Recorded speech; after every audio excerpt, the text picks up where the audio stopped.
The message today is the gift of life. And I want to begin this morning by sharing some words from our founder, Ernest Holmes, that he wrote in his masterwork, This Thing Called You. The greatest gift life could have made to you is yourself. You are a spontaneous, self-choosing center in life, in the great dream of being, the great joy of becoming, the certainty of eternal expansion. You could not ask for more, and more could not have been given. I share this quote with no superficiality whatsoever, but with the deep, deep wish that you can receive these words. Again, the greatest gift life could have made to you is yourself. You are a spontaneous, self-choosing center in life, in the great dream of being, the great joy of becoming, the certainty of eternal expansion. You could not ask for more, and more could not have been given. If you could believe that just for a moment, it could transform your life forever. In 1946, Frank Capra made a great movie called It's a Wonderful Life, a story built around the question, how would life be different if you never existed? How would life be different if you never existed? And in the film, it becomes kind of like a horror movie at points. The terror of seeing a mother look into her own son's eyes and have no idea of who he is. The terror of seeing the gravestone of a sibling who didn't survive because you weren't there to save them. It's quite dark and yet empowering when we think about not just the difference that we make in other people's lives, but how we help animate their lives. Our most precious relationships don't just influence us, they animate us. They're a part of who we are. I am my father. My love of music, my work ethic, my general disposition of kindness that I hope I have, I get from him. I am my mother. My love of reading and politics and history, I get from her. I am my grandmother. My love and commitment to family, I get from her. And I'd like to say that there's this aspect of each of them and each of the people you love that lives on in who you are, perhaps even with a level of self-awareness on their behalf. Fred Rogers, the great Mr. Rogers, would give commencement addresses now and then. And in every one I've ever read or heard, he shares something like the following with a little process we'll lead you through today. I'd like to give you all an invisible gift, a gift of a silent minute to think about those who have helped you become who you are today. Some of them may be here right now. Some may be far away. Some, like my astronomy professor, may be in heaven. But wherever they are, if they've loved you and encouraged you and wanted what was best in life for you, they're right inside yourself. And I feel that you deserve quiet time on this special occasion to devote some thought to them. So let's just take a minute in honor of those that have cared about us all along the way. One silent minute. I'll keep the time.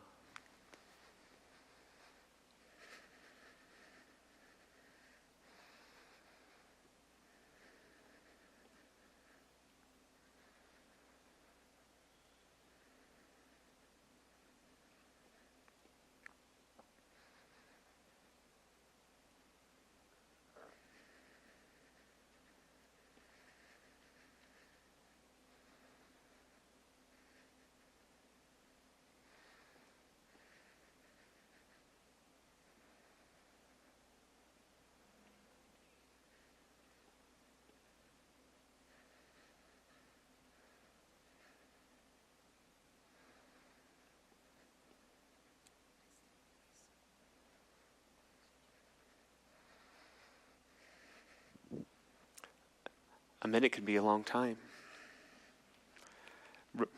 Rogers continues, whomever you've been thinking about, imagine how grateful they must be that during your silent times you remember how important they are to you.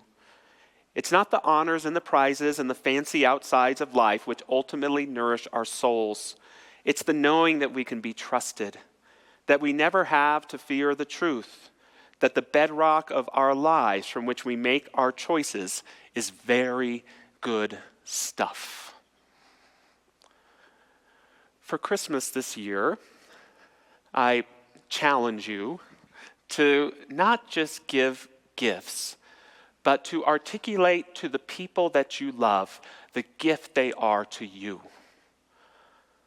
Articulate to the people you love the gift they are to you.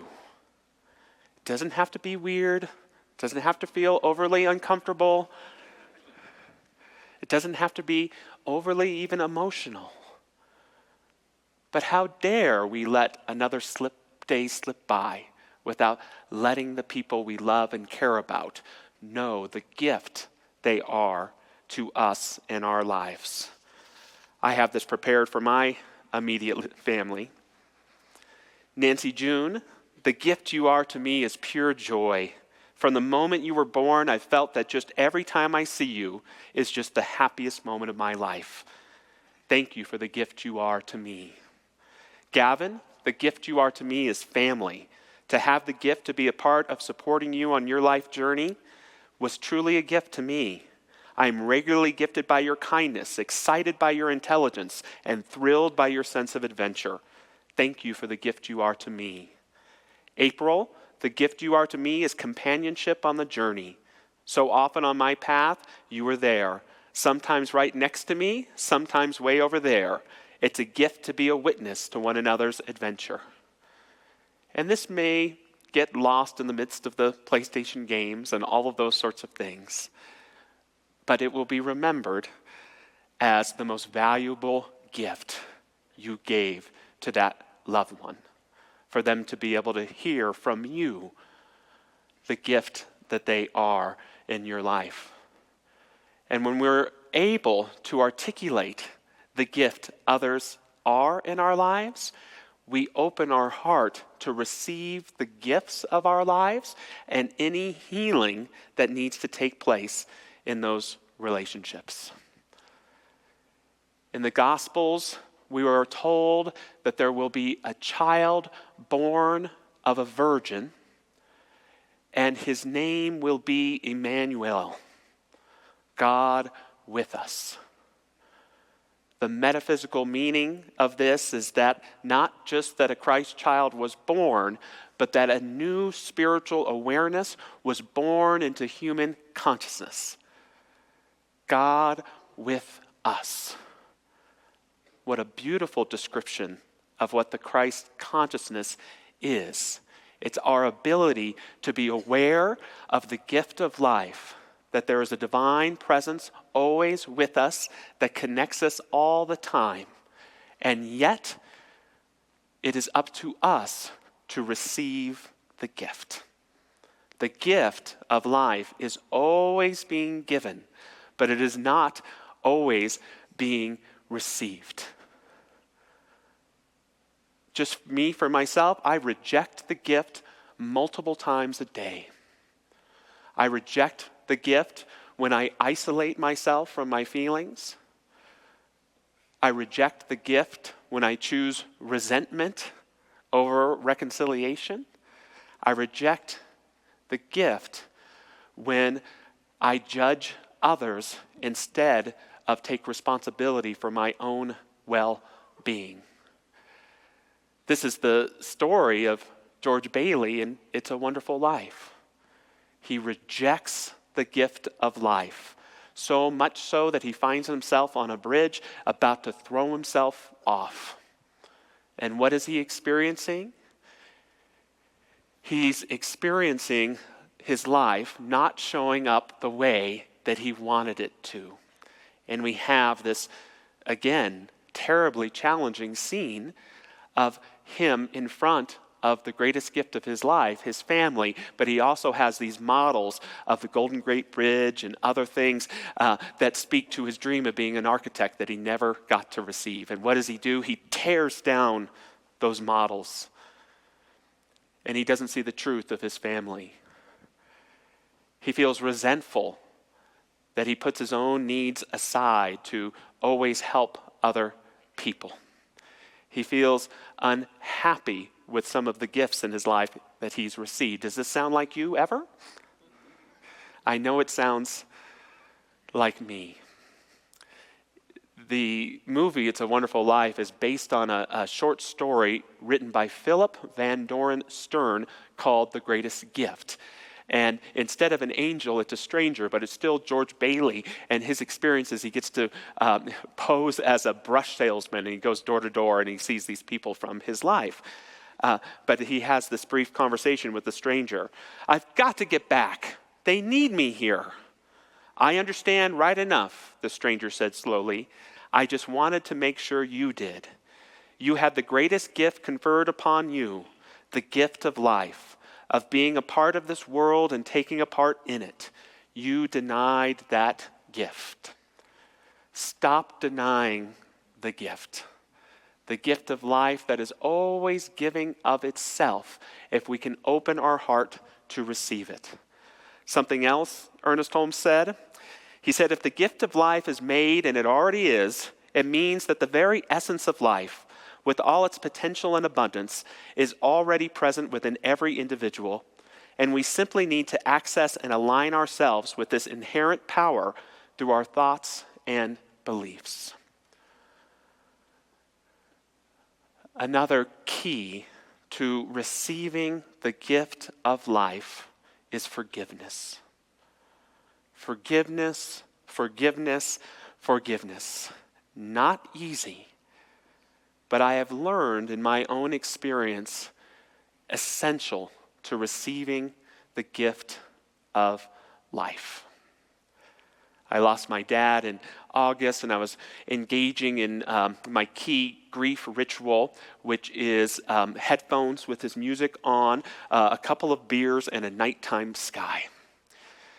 And I've learned in my grief process, I'm not as likely just to break down in tears here or there, but when I create that sanctuary for myself, I can just weep. I can weep and weep and weep.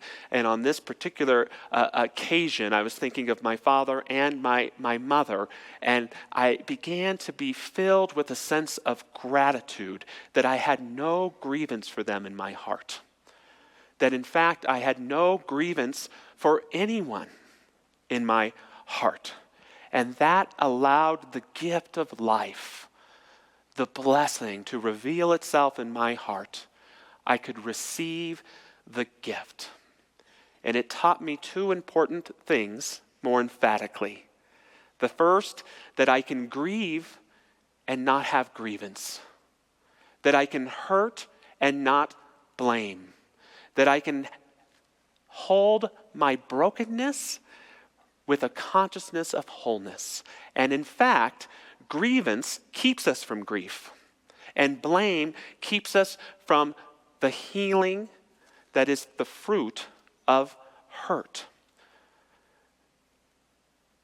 The other important thing I learned is that I can't hold the gift and grievance in my heart at the same time. I can't do it. I usually go along with Walt Whitman, who said, so I contradict myself. I contain multitudes. I can feel lots of different things at different times, think two opposing thoughts, but I can't receive the gift of life while holding grievance in my heart. See, for a lot of us, it's not the gift you gave me, but the wound you left me.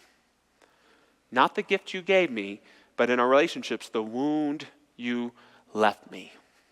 My dad could have a short fuse, and when he got angry, it scared me.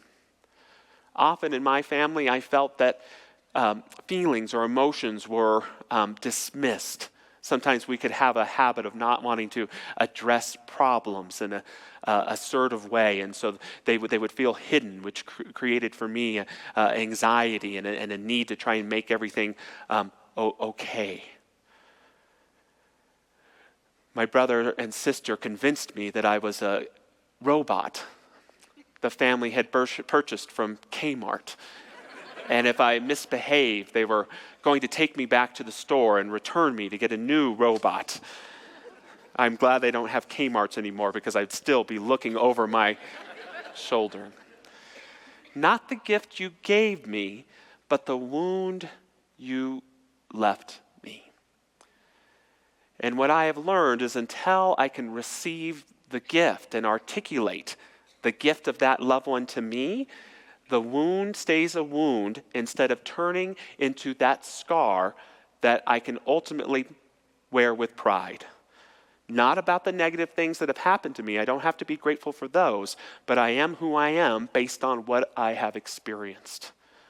And I'd much rather experience my loved ones for the gifts they've given me as opposed to the wounds they left me. It is so important to acknowledge the wound. One of the beautiful and magnificent, although heartbreaking things we've seen rise in our society these last 7 or 8 years is an acknowledgement of the wound. Whether it comes from movements like Me Too or for diversity and belonging, acknowledging the hurt that has been caused in our lives is a key to healing and to growth. However, when it comes to our own personal lives, we can't set up camp there. We can't stay in the wound.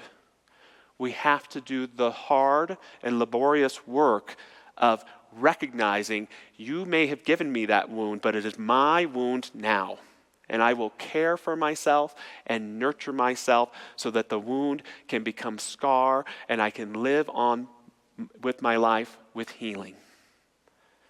This doesn't mean you don't form strong boundaries with people that you love and care about, or make that decision of, hey, I think it's going to be easier for me to love you from way over here. That happens sometimes.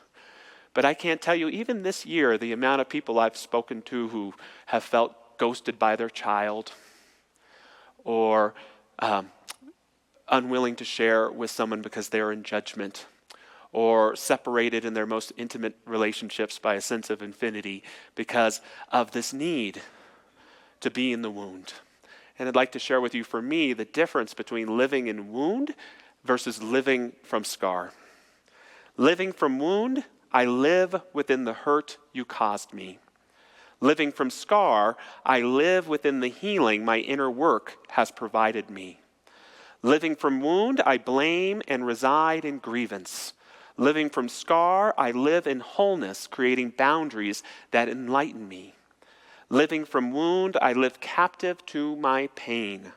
Living from scar, I am accountable to greater ways of being a presence for love. This is just in my experience, but which is it for you? It would be naive for me to convey to you that this is a one-time decision to make.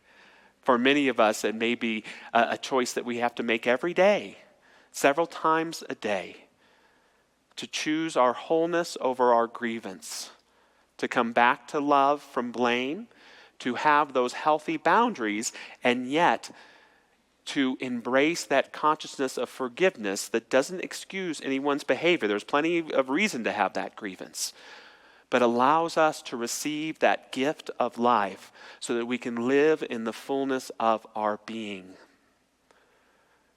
That's what I wish for you this morning, to recognize and embody the gift of life.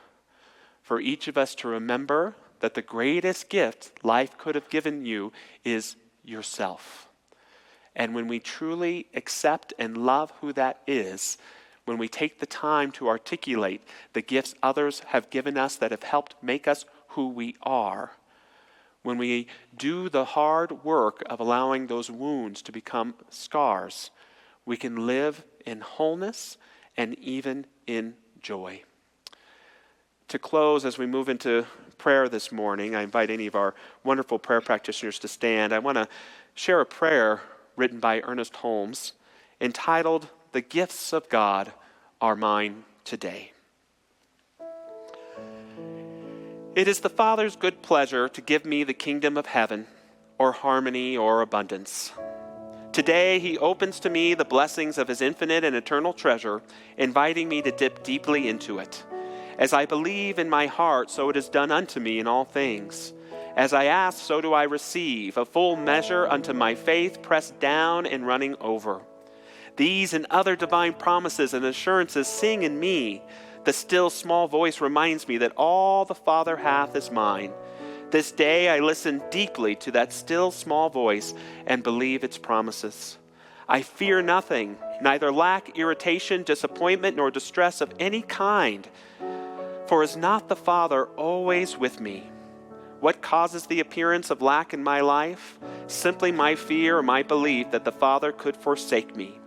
I do not believe that now, and it no longer matters to what is the appearance of today or what has gone before. Today is new, and I am newly awakened in it, and I believe with dauntless faith that my good and full measure comes to me from God today. I now believe that it is indeed the Father's good pleasure to give me of his bounty. I know that he gives as I ask without question or limit, and I am ready to receive. The gifts of God are mine today. So, being aware not only of the gift, but of our openness, our willingness to receive and embody it, may we release any false narrative of self-rejection. May we forgive every time we remember and move into a place that would reject the gift from being given in our hearts, but call ourselves in to that mighty stream of a holy consciousness that knows Emmanuel, Emmanuel, God is with me.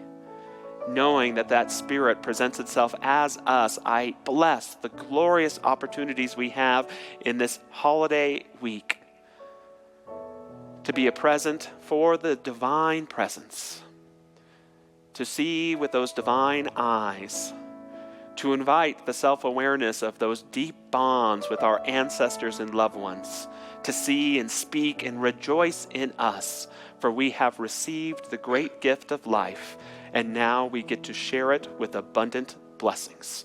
And so it is. Amen.